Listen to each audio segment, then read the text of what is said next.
I'd like to show something a bit different today, and that is the Battlelines game.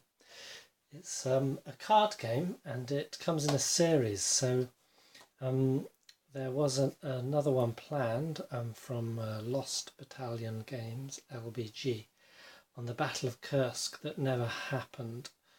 This is on the Stalingrad campaign. So Battlelines was the name of the system, and these boxes represent all the possible Stalingrad campaign box sets that you can get. You can play the game essentially two-player with any one of these. For example, I started with Drive on Stalingrad, this one, and played that quite happily. But the game really shines when you bring in the whole campaign together. So this is the Drive on Stalingrad. I'll open a box in a minute. This is the Streets of Stalingrad.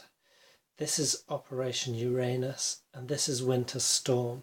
So you can see that it takes you through the whole story of the Stalingrad campaign. You start on the outskirts, the Drive on Stalingrad. Then the next set you enter Stalingrad itself, you're fighting in the streets of Stalingrad. Then you have the Soviet counterattack, Operation Uranus, encircling Stalingrad, and then you get Winter Storm, which is the Axis counterattack, or the attempt to break through the encirclement and rescue the army trapped in Stalingrad. So and then you also get what are called the Stalingrad campaign upper echelon sets. Now, I understood there was two of these, but I think I'm wrong. I got two in various different purchases, and they're actually exactly the same. They contain the same cards. I don't know if there is another one that I'm missing, but there doesn't actually need to be another one. I'll go into that in a minute. So it's essentially, as I said, if you have one deck at one pack, it's essentially a two-player game. But the game can be played multiplayer. For that, you're going to need other packs. Maybe that and one of these and an upper echelon. I think I'll stack these together so not to confuse it. So let's just assume that's one set. So you could get, say, those two, and then that would enable you to play 4-player. You could even play it up to 6 players, in which case you'd need sort of any two. And then essentially what you have is you have two divisions, one Soviet and one German or Axis in each pack, and each player will need a division. So you also get two divisions in here, and no, you don't. You get two headquarters, but they contain combat units in them. So what do you get in a set? Well, here in Battlelines Drive on Stalingrad, you can see it also came in two formats. I'm not sure which was the first, so these ones are the old VHS video box, exactly like one of those, containing everything inside. These ones are you get a sleeve, and then you get a really nice little box. So you get just a plain box, and then it's compartmentalized, and you get the cards necessary inside it. You also get some counters in the boxes, which are just necessary markers for play. Okay, let's zoom in a little bit on. So essentially what you get in any one of these boxes is a Soviet. Well, in fact, this is the 18th tank in the Drive on Stalingrad. It's the 18th Tank Corps, 1942. Then you get the 9th Panzer Division, 1942, and then you get the Drive on Stalingrad deck, which has various things I will show you in a minute. And then, I mean, that's actually part of one of the decks, so it just shows you the operational area of the Drive on Stalingrad. It's just for a bit of flavour, essentially. There's Stalingrad. Here's the 4th Army, here's the 4th Panzer Army, and that's the divisional operational area. So, and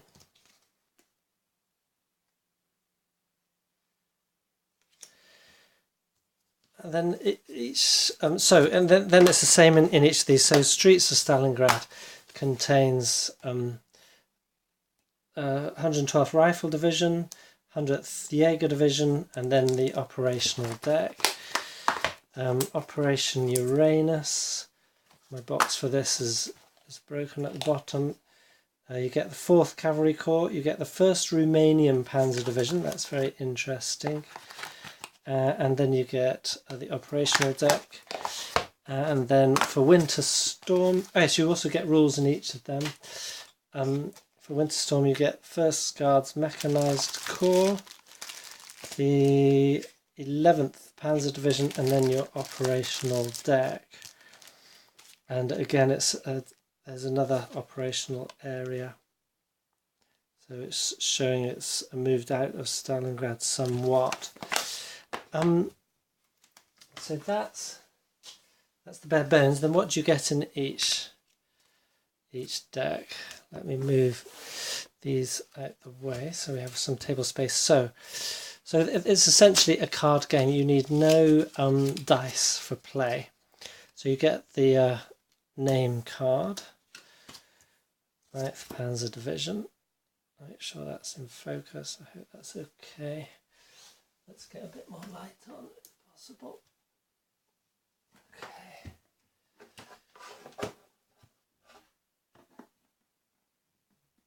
That's going to create some shadows, but otherwise we'll be okay. So then you get, now this deck's all mixed up, but essentially what you get are unit cards. So along the side of the whole deck is the 9th Panzer Division written there. And then at the top you see this is the 86th Pioneer Battalion of the 9th Panzer Division. And then troops. Then, for example, you will have 9th Reconnaissance Battalion troops, 9th Panzer Supply Column, the 11th, the 2nd of the 102nd Artillery Battalion, Motorized Rifle Brigade. Okay, so the artillery is marked artillery, so that's a different unit type. The Motorized Rifle Brigade, this card is the headquarters of such. I'll explain the difference about those in a minute. There's more troops.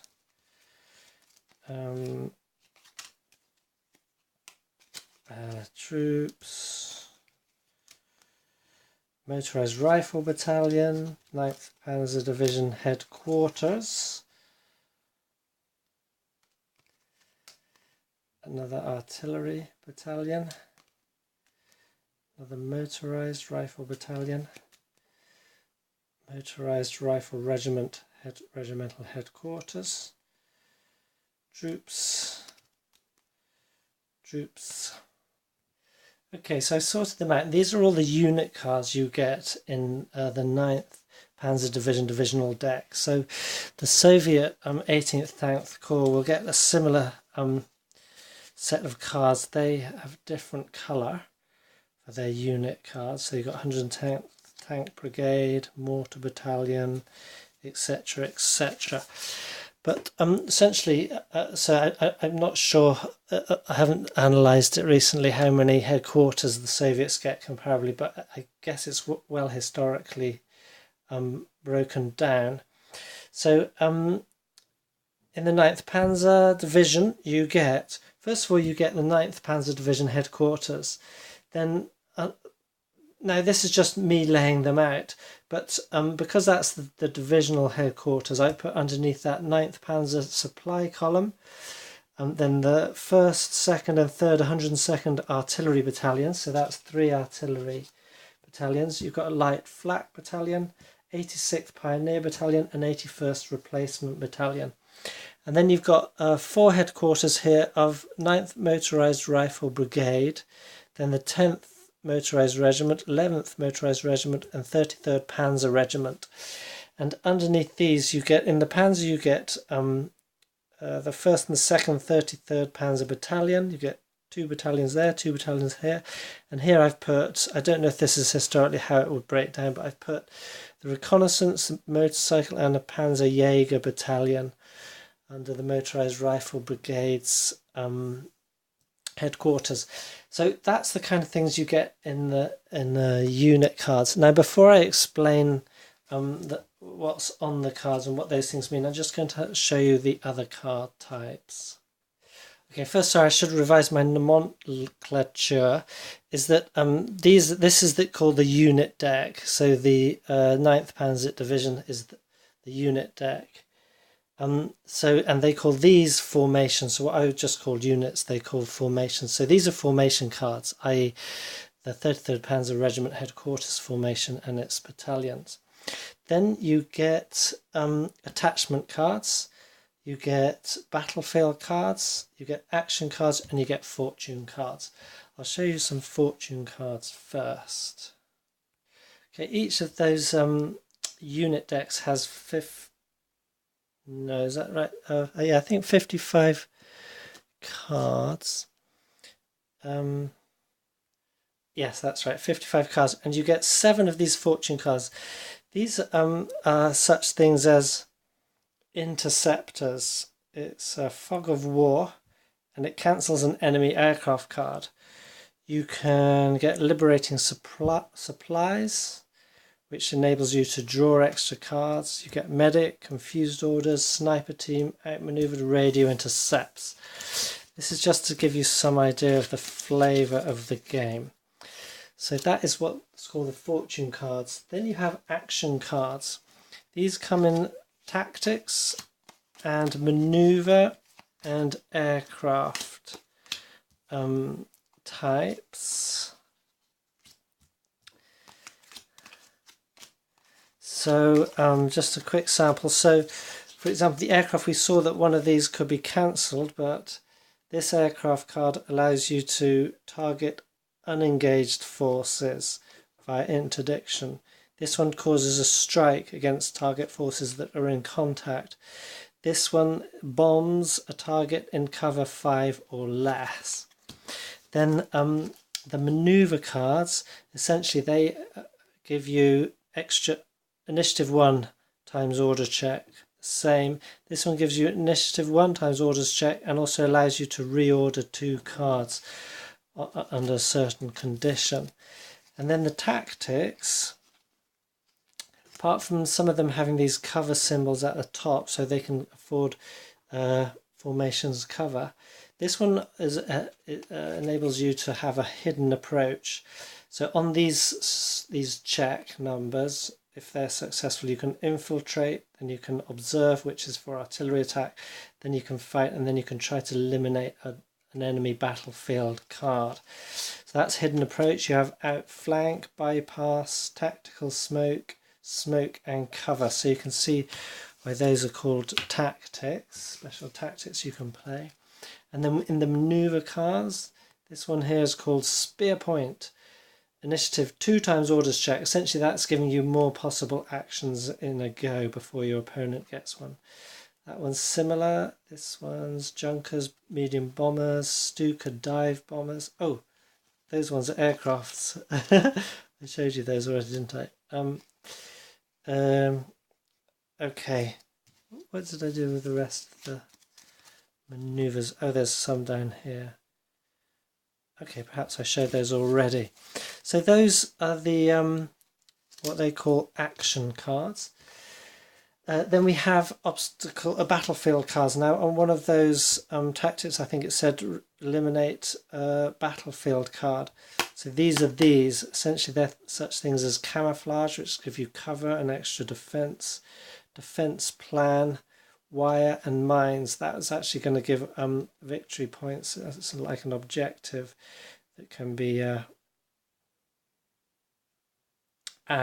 it's an occupation cost of 2. So to eliminate this card, you must pay its occupation cost in orders. So anyway, these represent field works that you might have brought into play. And then finally, in the unit deck, we have what are called the attachment cards. And these are such things as Major von Holt. So everyone has a major in there. So that is essentially simulating the major comes out from behind the lines and particularly spends his interest or whatever, you attach him to one of these formation cards, and he will be going into battle with that unit. He might get discarded. I mean, he might become a casualty, but I can't remember the rules offhand, but I think it's not permanent. But essentially you attach him to a card like that, so he has his abilities to the rest of the card abilities. We'll get to those later.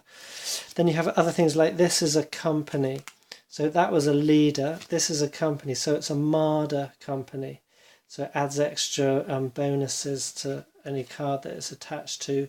You're sending out a company of marders with your 11th Motorized Rifle Battalion. And you could also attach a Major von Holt as well. Then we got another leader, Captain Kiel. We have a Cross of Iron. We have Lieutenant General Franklewitz. We have Panzer 3J Company. And we have another Knight's Cross. Now that's a magnificent set of abilities that's going to give you. So that is everything you get in the unit deck. It will be similar on the other side of the Soviets. So now I will show you what they call, is it the operations deck? No, I shan't. I shall show you what's going on the cards. Okay, so first thing to note is these circles here. These are the randomizer functions. So what essentially happens in your game is you have a hand of cards and you're playing them into certain locations, and then you have your deck and you will get to draw, according to the number of orders that you have, a certain number of cards into your hand, and you will play those as formations or leaders, attachments, battlefields, etc. And then when they go into combat, you will also use your deck for a randomizer. So you will turn over, the deck would be like this. You would say you need a combat result, you will turn this over and you will use the appropriate colour for the type of combat that you are performing, and you'll add that number to, say for example, if this formation is going in, you've got that's basically infantry attack strength, that's armoured attack strength, that's, I can't remember, I think it's shock attack strength, and then that's artillery or bombardment barrage attack strength. So they have no artillery themselves, but red is shock and yellow is artillery, but here's an artillery battalion. You can see they've got a whopping 8 strength. Which is high, so you would add that number to that number there, so 5 and 5 get 10, and you would do the same with your opponent's unit, and there may be other cards coming into play and so forth, and then depending on then you would compare that number to the defense. So if this fellow was being attacked with a strength of everything added up together of 10, he's got defense of 5, so he would get, I think, 2 hits because it's double. If it's just equal to or over without doubling, it's just 1 hit. And then some more things happen. I won't go into the whole thing now because I just wanted to give you a bare bones look at the moment. So that's how the randomizer things happen. And then that's what those things indicate. Then these shields here indicate that you can take 3 hits.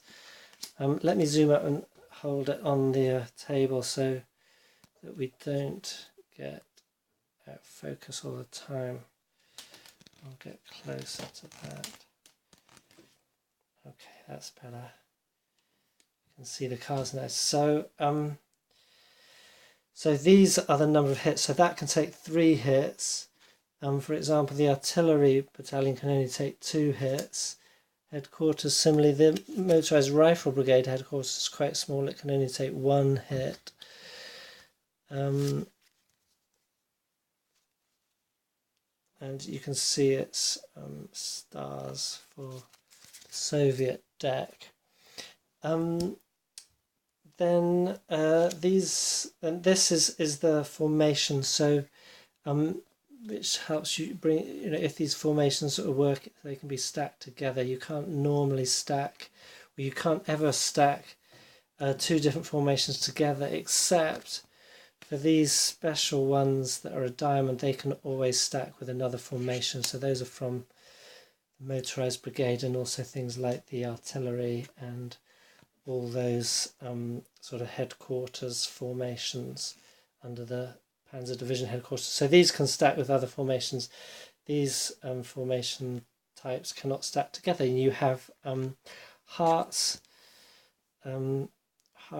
crescents, and clubs. Is that spades? But anyway, you get the picture. So what else do we have? I'm just going to have to take a pause. If someone phones me or something, this is going to turn the video off and I'll have to start another video. So there might be a part 2 to this. Otherwise, I will continue in a moment. Okay, so we're still here. So what else are on the cards? So random draws, the formation identifications, the deck it's from, the strength of that formation, the number of hits it can take, and then here, sorry, it's because of the lighting's not so great that this is a bit blurred. Let me try and hold that quite steady close up. So we have a list of functions. So when this card is activated, it can then do all of these possibly, and it does them in this order. So this card, a motorized rifle battalion can start with March 1 and advance. So those are obviously movement type functions which will happen on the map when we get to that, sort of an abstraction of a map. Then on a 3 they can infiltrate. Well, how does that 3 happen? I said there were no dice, although you can see the symbol is one of a die.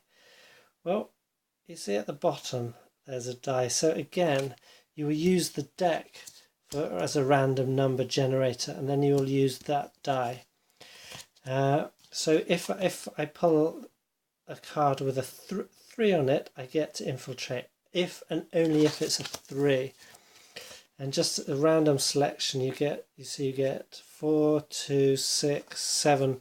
Now you don't get, it's not just a straight spread, say 1 to 8, however many times. You do get 1s, I think you might even get 8s, but each deck is tailored. So because units from the 9th Panzer Division will be drawing from their 9th Panzer Division deck for their random numbers, these numbers will relate to how often those numbers appear in the deck, and so that will illustrate your chance. So you can analyze what sort of likelihood of chance you're getting, and if you're card counter, you could even, with a great memory, you could even try and figure that thing out. But otherwise, on a 3 you can infiltrate. Then if you infiltrate successfully or not, whether you do or not, you can then go for observation. Again on a 5, the observation means you can call in artillery. Then you can do regular combat. We saw that with one of these, and then using those against the opponent's that. And then after combat you can possibly eliminate a battlefield card. So one of those, if the enemy had some barbed wire or camouflage or tank traps or whatever laying down on the location you were in, you could eliminate it. So you see, that goes with the kind of the pioneers, the rifle. Oh no, that goes with the motorized rifle regiment. Okay, so let's take another one. So that's from the 10th regiment. From the 11th regiment, we start off with a very similar list for both of their battalions. But from Panzer, because it's Panzer regiment, it has different functions. So you see they're not all the same. Okay, it has March 1 and Advance 1. Then it can try to flank, then combat, and then it can even advance again as Panzers after combat. So you can see how things are tailored in the game to different formation types. Then let's have a quick look at headquarters. Headquarters you can plan 2, which means you reorder 2 cards in the deck. So remember, you're drawing from your draw deck. Let's just say that was here. So essentially what that will let you do is to draw 2 cards, and you might think, right, next I need one of these numbers, or next I need one of these numbers, and so you can reorder it to try and suit what you're trying to do. So you see how that works. Then it can march too, so movement. Then it can commit. Now commit means bringing in extra units, formations from your hand onto the table. And then again it has a chance of an observer bringing an artillery barrage in. So we got other functions, for example, like the division headquarters has assemble function, which is bringing more units together at once. You see it can reorder 5 cards, and it can also discard an enemy aircraft card, so again simulating anti-aircraft defences, I guess. The Flak Battalion has a similar thing. It can also do normal combat, though it's not very strong. Not too bad against tanks though, notice. The supply column lets you, it can march, and then also it can forage. So that allows you to draw 2 more cards into your hand. And then let's just have a look at an artillery card. So barrage, if the target's cover is 5 or less. Now locations will have cover, but some units can go into cover as well. They provide, or they're good at finding cover, so they have that little tree symbol at the top indicating a cover number. Then they could get a second barrage if it's in contact. So when the other card's called an observer, that card would have to be in contact with an enemy. This card could be at a different location, and it could barrage as long as the target had cover 5 or less. But if it's actually in contact, it could barrage again. So it could barrage one somewhere, someone else, then the same or the same unit again. Then in third chance, on a chance of a third barrage, this time targeting enemy artillery, and then it could march. So that's the kind of functions you get on the cards. So a quick look here. So on this one, on a 5 you'd eliminate a leader card, but you also get some cover and a defensive strength point. Again, if you play a hidden approach tactic, again what you would do is you would run through these: infiltrate, observe, combat, eliminate battlefield cards, and the infiltrate would infiltrate one of these cards that you were playing it on the location with. But I'll go into more detail of that in another video. This is really just looking at the game in a broad strokes. So that's how those formation cards, the unit cards work, including detail of formation cards. Then we have the thingy deck. I can't remember the name for it, but so what does this have? Well, first thing you notice, it has some more formations, but these are reinforcements. Soviet reinforcements. It's not very well visible. Axis reinforcements. So these are do not come in straight ahead, but they can come in if drawn under certain circumstances. Okay, so that's normal formation types, you also get some aircraft reinforcements.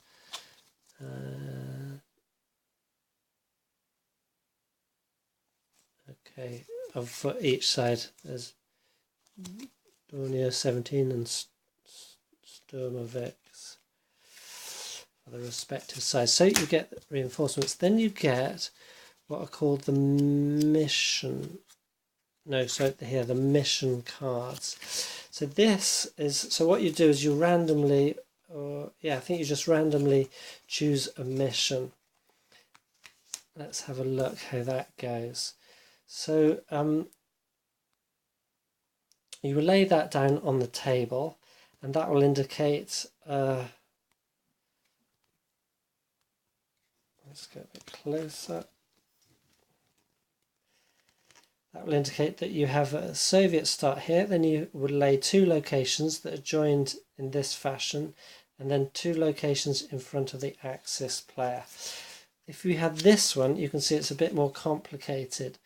So these locations are joined that way, those 2 locations are joined that way, but that one, for example, is not joined directly to that one. And so the Axis owns those locations at the start. Here's some different ones, very basic, some a bit more complicated. And then you might also ask why, so the lines indicate possibilities of movement. Why does movement go off? Well, if you're playing a 2-player game, you would just use one of these, but if you're playing a 4-player game, you would put 2 together like that, and then that could show you can move from that location to there. That location, unfortunately, you can't. The headquarters can move that way, but if it was that way round, the headquarters would not be in communication with each other, not directly. In fact, not at all on the Axis side. They could only move over from here over to here if they got to the Soviet baseline. So let's have a bit more of a look at the card. What's at the top? So, okay, drive on Stalingrad, that's the deck. This is the battle for Romachkin. So these are all historical situations. The battle for Karpovskaya, secure the railroads, action at State Farm 172, etc. Action report 319. So you can see this game is dripping in historicity. Is that a word? You get what I mean? And the historical research in this and the embedment in the cards and the functions of the different formations and so forth is great. So if we're having the battle for Romachkin, the Axis can choose 8 formation cards. So you would look through your deck and you would say, right, I want 8 formation cards, whichever ones they are of the blue ones. So, you might choose 2 regiments, that would be 6 cards complete with the headquarters, and then maybe 2 artillery battalions, that would be 8 cards you have at the start. Then the opponent randomly discards 2, so each side gets that. So you'd never know exactly what you have available. So that's, the fog of war. You're driving on Stalingrad. That's what you brought out. These 8. You've got the 8 formations available, but 2 of them are held up for whatever reason. Perhaps there's a counterattack on the way, or bad weather or something like that. So you don't know. You might not get your headquarter. So you might want to put 2 headquarters in there just in case, etc., etc. The base, Chur River Ford, 24 victory points. So that's your base. It's worth 24 victory points. The Axis side moves first. Now, Chur River Ford, what does that mean? Well, that means you go to one of the location cards. This one is the Don River Valley. Now you would look through and find Chur River Ford. As luck would have it, there it is. So that is going to be the base. The Axis base. Okay, so that is representing that point in this mission, they call it. So then what's the Soviet base? Let's have a look. Russian is the defender. They choose 7 formation cards and the opponent randomly discards 1. The objective is Romachkin, and that's worth 47 victory points. The Soviet side moves second. So then we will look through for Romachkin. I don't expect we are. And here it is. Romachkin, and we put that down at the Soviet base. Okay, so we've got those two sides. Then we need to set up the rest. So then what you do is you take the rest of this deck of the locations. You can see there are a lot. So there's enough for each of the base sides on all of the missions, and then various in between. Now, you can decide one thing. You can decide to, say, take out the base of the other missions, and then randomly take from the extras, or you can include the other bases in it. It doesn't really matter. It just gives you more choice, or more possibility. But then you just randomly deal out. Okay, so there's 3 like this, and you would face it. See, it's got the defender, so this is actually the defender's here, so you face it that way. So you've got 1, 2, 3, and you would obviously use more space on your table to do this. So that simulates those 3, and you can see they are joined in a kind of a according to this, they are joined like that, and then you would deal out 4 for the axis, and then that is your setup for this mission. And so then the next international was the victory points. So if the Soviets, they're defending, so their base is worth 47 victory points the most, but if by chance they manage to get to the Axis base, they get 24 victory points for doing that. There's something extra in there which I can't quite remember, but we'll get to that in a later video. But the point being is that then you play, and the idea is you play the game in operations, and an operation is when just one side reaches 100 victory points. Now, obviously, if the Germans obtain the Soviet base here, they're going to be almost halfway there. You can also gain some extra points. Excuse me, you see there's a white flag on there. That is worth victory point 2. Sorry, no, that's wrong. That doesn't indicate victory points. That's an occupation cost. That's extra cards you have to discard. So even though you might win the location, you have to discard extra cards to sort of take and hold it. This, for example, this one, the Don Marshes, requires 3 extra cards. So you're not just battling the units, but you're also discarding extra resources. It's the marshes. It's hard to get to. Let's have a look at the cards. So if you're the attacker, you would place your cards here, and the defender would place their cards here. So as you're attacking, you're getting 0 cover and 0 defensive benefit. As a defender, you get 4 cover and 1 defensive benefit. So the defensive benefit is added to your formation defense strength. Remember, you could get attachments cards that could add to that as well. You can get some formation cards, and some attachment cards will add cover. So, for example, if that Panzerjäger battalion was in this location, he has 3 cover, 3 for camouflage if you have that, and 4 there. So that would be a whopping 10 cover. It's going to be difficult to bring any artillery down on him with that. And he's also going to get 1 helmet, 2, so 7 base for his defense in that location. So that would be the defender. Now, remember, there was an infiltrate function which happened on some headquarters, some other formation cards, some tactics. So if you successfully infiltrate, instead of putting your card there, you would move it around to here. So now you're getting cover and defensive benefit. So when your opponent attacks you back, which they will get a chance to, you're going to have a benefit there. You also might be able to flank. Doesn't give such great benefit, but hey. And then that's the operational cost, extra cards you need to discard to hold that terrain.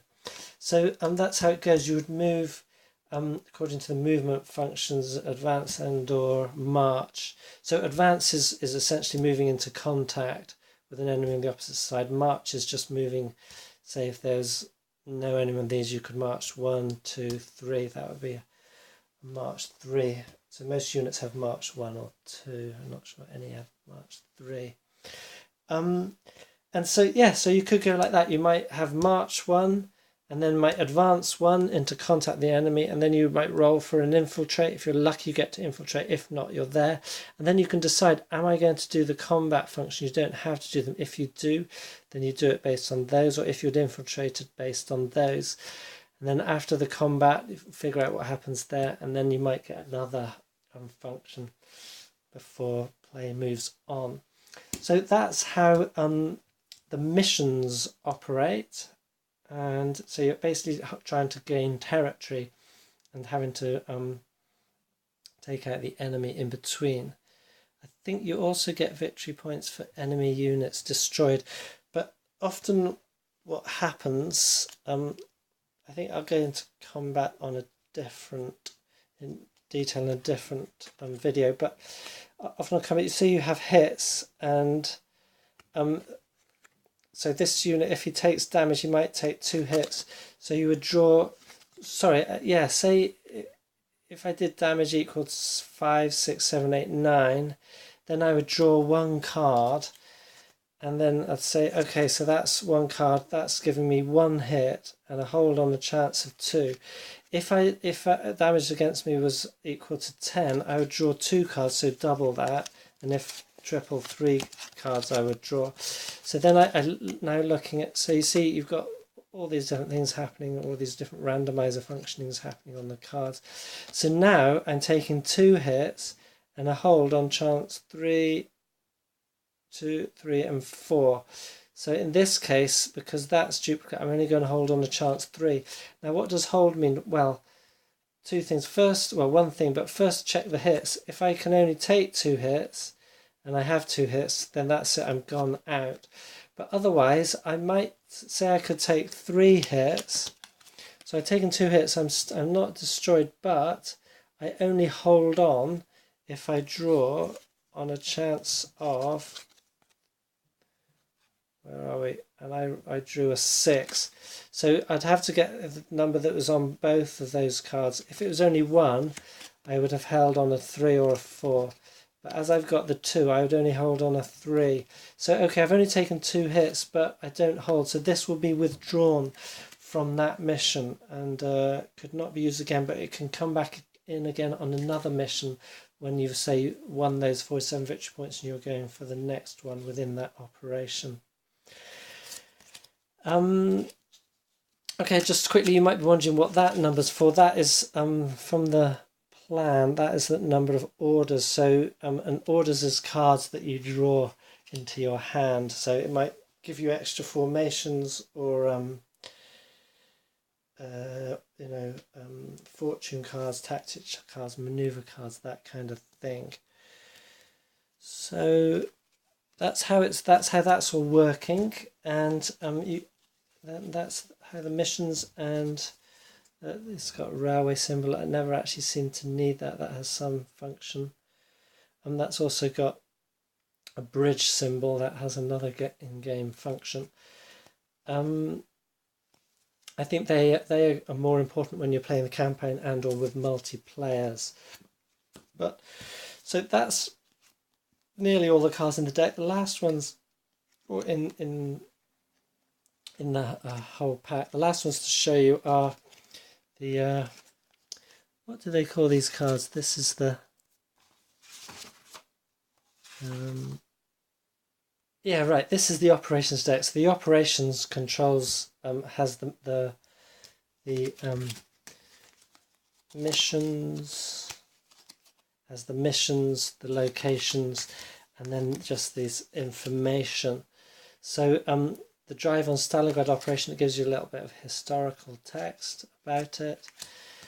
It's got the name, so you see that's the back on all of them, it's the same.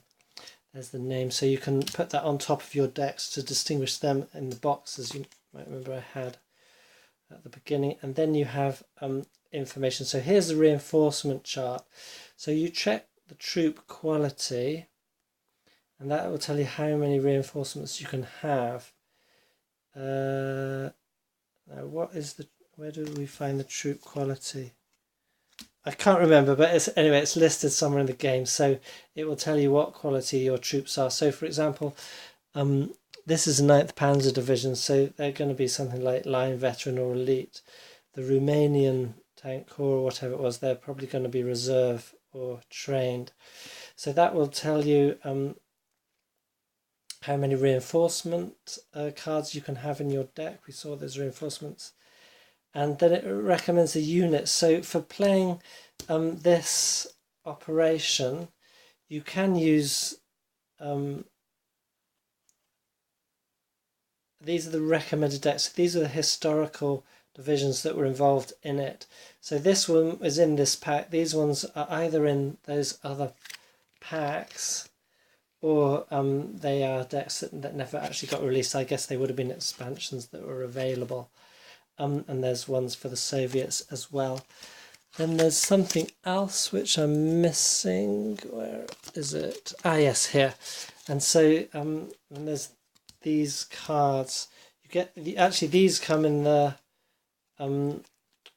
unit decks. So for the 9th Panzer Division, you have this which you use your markers on to denote how many orders you have stored up, and you use those in-game functions. Then you also have your hand maximum, your hand minimum. So if you less than 5, you draw up to 5. Ah, there you go. There's the troop quality.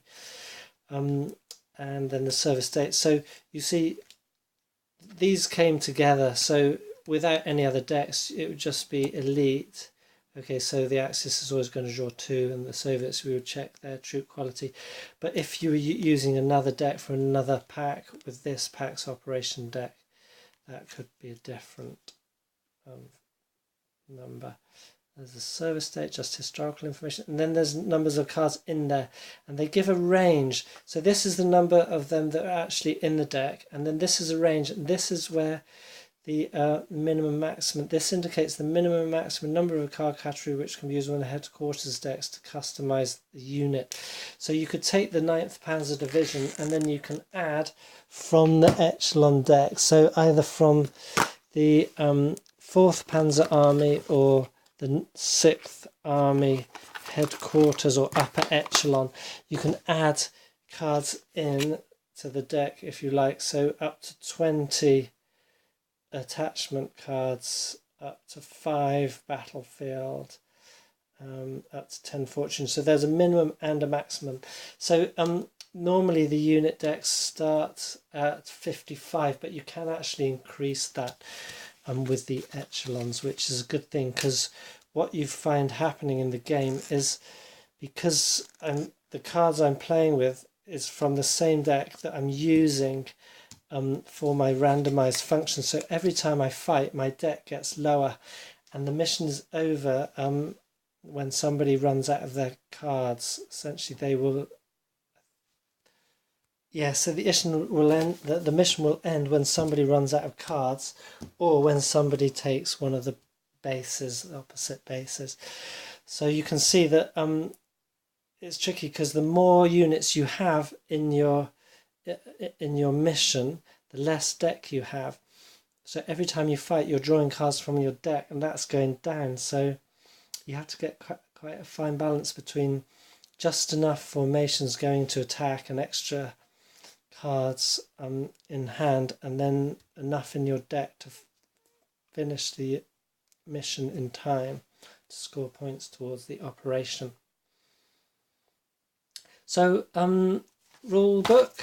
So there's 2 types of rule books. The one I got in that first, the bigger box, was like that. The other, I guess this was a prior edition, smaller, like that. Essentially the same rules. I think there's some clarifications in this one.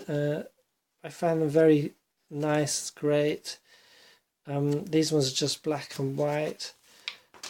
These ones are actually in colour. It's lovely, and I understand that quite a few people have had problems with the rules, but they're that type of rules that it's all in there, and you just have to take it as it is. You have to read the whole thing. So it starts, it doesn't sort of mince its words, it starts with game definitions, symbols and terms.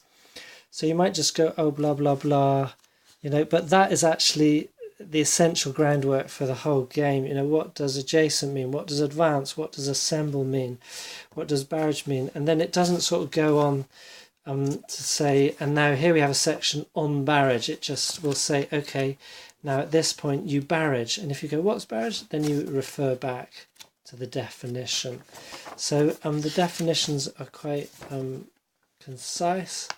I just mean by that they say what they need to say. It's nicely in there. So you have all that definitions, enemy wastes 2 cards, military terms, shock attack if infiltrated, organizational symbols, strike, unengaged, and then you get to part 2, the game components. So only after all the terms are explained does it start describing the components.